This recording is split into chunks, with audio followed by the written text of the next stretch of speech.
Oke, dalam video kali ini saya akan coba untuk mendemokan aplikasi SIM-RS atau SIM klinik yang bisa dipakai oleh teman-teman di klinik masing-masing. Nah, di SIM-RS atau SIM klinik ini ada apa aja? Jadi saya akan login dengan akun admin, dimana ini akun yang bisa mengakses semuanya. Yang pertama adalah menu konfigurasi. Di dalamnya adalah menu untuk mengkonfigurasi aplikasi. Jadi dari konfigurasi aplikasi, dari nama aplikasi, alamat, nomor telepon, terus kemudian meregister pengguna di aplikasi, terus kemudian membuat grup pengguna. Grup pengguna itu apa? Untuk membagi akses terkait dengan menu-menu yang ada di sini. Oke ya. Lalu pemetaan grup user untuk memetakan bahwa user ini masuk ke grup yang mana. Lalu yang kelima adalah membuat menu. Ini membuat menu akses yang ada di sini. Ini semua buatnya dari sini. Jadi ada mana-mana URL dan jenisnya apa, di parent atau child. Dan yang terakhir ada pemetaan. Ini untuk memetakan antara menu child dan parentnya. Lalu kemudian akses menu. Oke, ini untuk halaman konfigurasi. Nah, mungkin nggak banyak yang bisa saya berikan kalau untuk laman persiapan ya. Kalian bisa chat atau kirim email lah untuk bertanya terkait dengan aplikasi ini kalau memang berminat. Nah, untuk saat ini saya akan coba lakukan simulasi untuk mendaftar atau modul-modul yang paling penting di dalam aplikasi ini sendiri. Nah, pertama adalah menyiapkan master data untuk layanan. Apa itu? Ada beberapa hal di sini ya. Pertama adalah tarif tindakan. Jadi tindakan apa aja yang ada di dalam klinik kalian, nah ini dimasukkan di sini atau di rumah sakit kalian, input di master data tarif tindakan. Lalu ada tarif radiologi. Tadi tarif radiologi ini adalah tarif yang diberikan untuk dikenakan untuk layanan di radiologi masing-masing. Ada menu edit, ada menu hapus. Nah itu di master data semua ya. Lalu ada tarif laboratorium, ini pemeriksaan pemeriksaan lab. Lalu yang keempat adalah tarif ambulan. Ini kemana, terus tarifnya berapa, ini sesuai dengan aturan di internal kalian. Lalu yang kelima adalah tarif gizi, di mana tarif gizi yang dipakai untuk setiap kali memberikan makan pasien. Oke. Lalu yang ketiga ada menu master data. Di sini ada master data ruangan. Apa itu? Ini master ruangan adalah master yang memberikan harga untuk penggunaan kamar. Nah, di sini ada nama ruangan, jenis ruangannya apa, lalu jumlah tempat tidurnya berapa, dan tarif ruangannya berapa. Nah, ini berguna juga untuk masalah bridging nanti di BPJS. Lalu yang selanjutnya adalah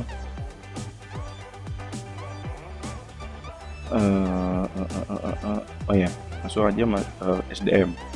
SDM ini penting untuk mencatat seluruh karyawan kalian ya. Dimulai dari nama karyawan, jabatannya, kemudian gaji pokok, terus tanggal lahir karyawan, pendidikan, jurusan, dan lain sebagainya. Ini kenapa? Karena aplikasi ini sesungguhnya itu akan bisa nge-link ke masalah pembagian jasa pelayanan. Jasa pelayanan ini yang memang menjadi salah satu isu kan kalau misalkan di dalam rumah sakit atau klinik, berdasarkan performance atau tindakan yang diberikan kepada pasien. Nah, jadi nanti bisa macam-macam dikembanginya sesuai dengan kemauan kalian. Apakah nanti perhitungan jasanya seperti apa? Oke, kita masuk aja langsung ke register pasien.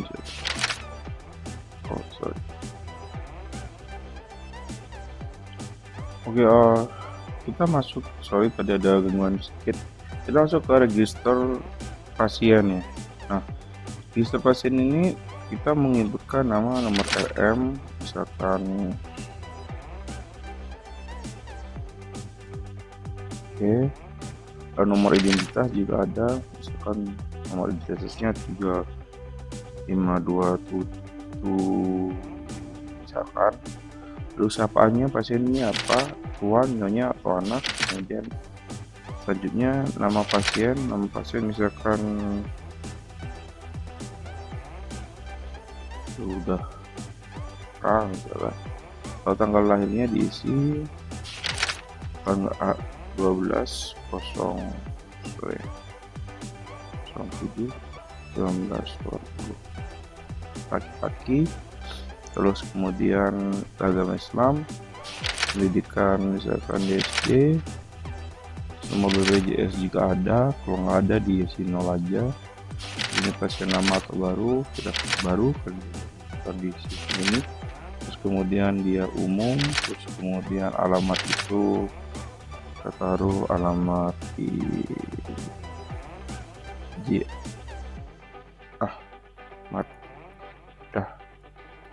nanti kecamatan juga klik aja pada tahu Pamekasan.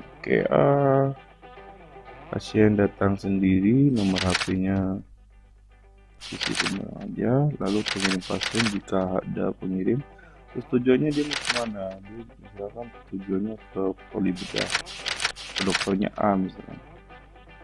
Kemudian didaftarkan aja langsung. Nah, jika ada muncul ini registrasi pasien sukses. Terus selanjutnya kita lihat di poli pelayanan rawat jalan. Nah, ada nama sudah ada tadi yang sudah kita daftarkan. Jadi kita klik di sini layanan. Nah, di menu pasien ini, di menu perawatan pasien ini ada beberapa submenu yang perlu diperhatikan. Yang pertama adalah pengisian anamnesis. Anamnesisnya apa? Di sini seperti nafas pasien, suhu, tekanan, berat badan, tinggi badan, sama keluhannya. Kan suhunya ke atas 39 misalnya. Usia normal 220, berat badan itu 80, lalu keluhannya tekan gal deh, demam, dan ada luka. Nah, setelah itu disimpan data. Nah, data yang sudah dituliskan tadi nanti disimpan di sini. Lalu kemudian pengisian diagnosis. Diagnosisnya apa, dok? Dari sini diagnosisnya misalkan ada, ini contoh aja ya, febris misalkan. Lalu ada keterangan tambahan bisa dibutuhkan kalau nggak ada isi. Lalu yang ketiga adalah pemberian tindakan. Pemberian tindakan itu akan diketik di sini. Ada tindakan pemeriksaan yang ada admin dan bayan poli misalkan. Ini misalkan aja ya. Lalu kemudian dokternya tadi, lalu tugasnya siapa aja. Nah, petugas ini bisa diisi banyak nama. Jadi karena apa? Karena ini berhubungan dengan jasa pelayanan mereka gitu loh. Lalu yang ketiga, keterangan tambahan jika ada, kalau ada udah simpan data. Nah, oke, sudah selesai. Lalu yang selanjutnya adalah permintaan obat ke farmasi. Nah, obat itu bisa diisikan di sini. Jadi kita misalkan ke farmasi itu minta misalnya Venamat yang 1 misalkan. Lalu dosisnya 1/2 yang 1 obat misalkan. Lalu kemudian keterangan namanya kalau dibutuhkan. Nah, sudah simpan. Lalu kita misalkan mau ngasih obat lagi, kita input di sini. Misalkan aja nih pesan saat kasih 2 lalu dosisnya 1/1, simpan. Oke, nah setelah itu pasien ini membutuhkan pemeriksaan laborat, maka diklik di sini juga masukkan aja pemeriksaan apa yang dimaksud. Pasang gula darah, lalu disimpan, lalu minta pemeriksaan apa lagi, misalkan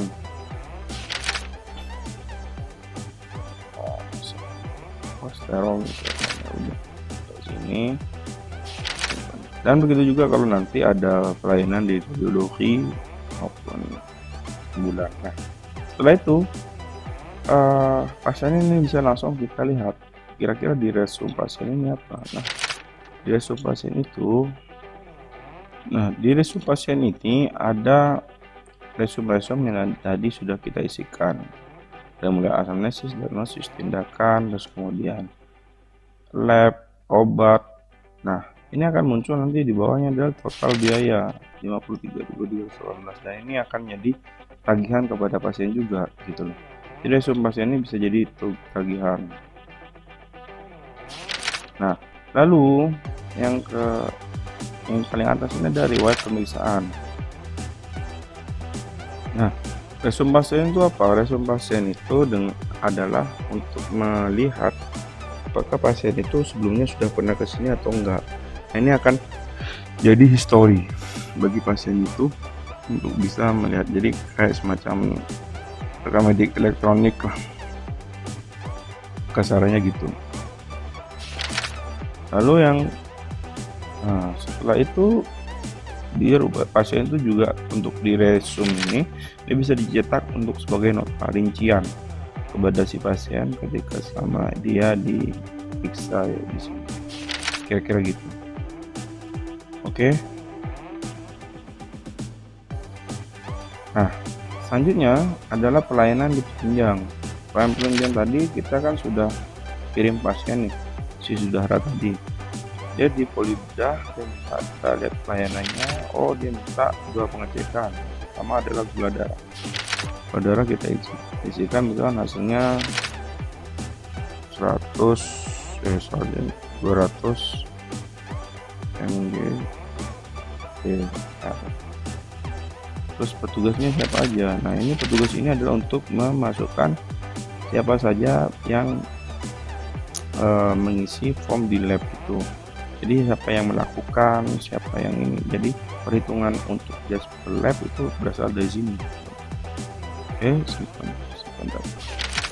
Nah, sudah dilakukan pemeriksaan, maka dia akan muncul kayak gini. Jadi cetak hasil. Cetak hasil kan. Nah, cetak hasilnya muncul. Nah, yang satunya juga sama untuk pemeriksaan proses. Jadi setiap pemeriksaan itu berbeda-beda.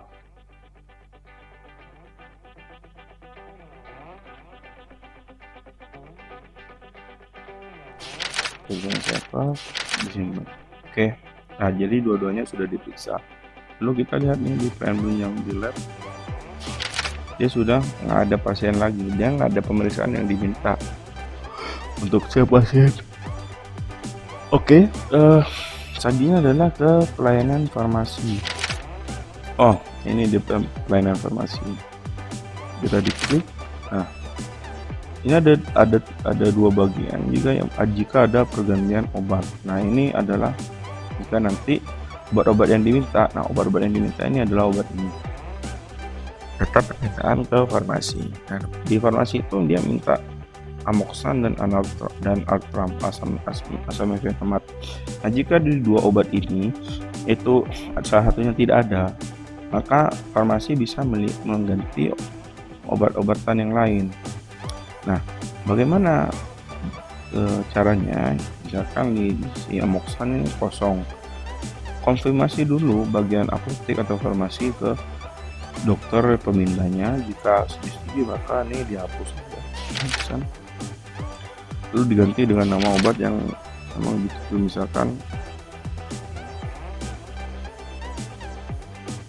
ini bisa ini misalkan aja ya, jadi jangan di generate ini kok gini sih maksudnya. Nah, ya, ini contoh aja. Terus kemudian dosisnya 1/1. coba. Nah jadi ini obatnya sudah berubah juga, otomatis nanti di tagihan akhir ini berubah. Maka dari itu harus diisi. Nah setelah dirasa oke, konfirmasi di sini. Jadi kalau sudah selesai ya sudah, wahnya ditulis nama siapa, Zora misalkan, terus kemudian ada lagi petugas-petugas di farmasi. Nah ini untuk apa? Untuk jasa kalian, untuk pembagian jasa pelayanan. Jadi ada hal-hal yang memang diminta di situ untuk diisi, karena kebanyakan orang-orang nggak ngerti jasa pelayanannya itu berdasarkan kinerja yang mana. Ada kan intinya, karena kalian melayani pasien loh. Setelah itu ya sudah, simpan data. Nah, maka dia tagihan hilang. Nah, berarti sudah tidak ada permintaan di farmasi. Maka tinggal nanti loket akan mengeprint cetakan pasien yang tadi diminta. Jadi lupa dulu. Ini perhatikan, cetak dulu tagihannya baru pulangkan. Jadi dicetak dulu notanya. Setelah dicetak, baru setelah itu pasien pulangkan sana. Selesai deh. Jadi itu adalah satu siklus pelayanan ISIM RS ya, terkait dengan pelayanan pasien di poli. Bagaimana dengan rawat inap? Rawat inap juga sama, cuma nanti ada tambahan untuk biaya kamar seperti itu. Jadi kita ini kan. Oh ini ada pasien di GD. Ini mau klik. Nah lihat pemeriksaannya, ada punya dia belum diperiksa, dia bisa IGD karena total tagihannya semua. Nah ini dilakukan pemeriksaan. Nah kalau misalkan nanti mau pindah ruangan dari IGD, ya pindah ruangan aja. Jadi ruangan saat ini di IGD, dia mau dipindah kemana, ke poli atau ke lanap, bisa lihat dari sini. Lalu jika bisa ada permintaan ambulan untuk rujuk, ya silakan diklik aja dari tujuannya mau kemana kan gitu semua gitu. Jadi ini bergantung kepada kalian semua mau melakukan apa di sini. Kemudian ada biaya kamar. Biaya kamar itu diklik. Nah, ini karena ruangannya di IGD, maka nggak ada tarif ruangan. Baru nanti kalau misalnya dipindah ke ranap, dia baru ada tarif. Kemudian yang keempat, untuk di pengisian ranap ini ada menu gizi. Jadi ini gizi.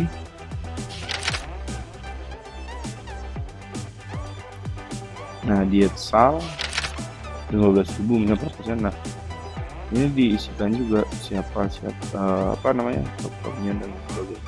Ini nanti disimpan juga, jadi tagihan gitu loh. Nah nanti kalau pulang diresume dulu berapa pulangnya, dan ini juga membantu sebenarnya untuk mengecek berapa sih plafon pembiayaan atas pasien ini selama dirawat. Misalkan nih pasien BPJS, jadi itu bisa jadi handling point buat teman-teman di klinik atau rumah sakit yang bekerja sama dengan BPJS. Kita bisa sama-sama mengukur dan mengevaluasi kinerja masing-masing. Oke, sampai di sini dulu untuk video kali ini. Jika kalian berminat dengan SIM-RS ini, maka langsung aja WA atau kirim email saja ya. Terima kasih.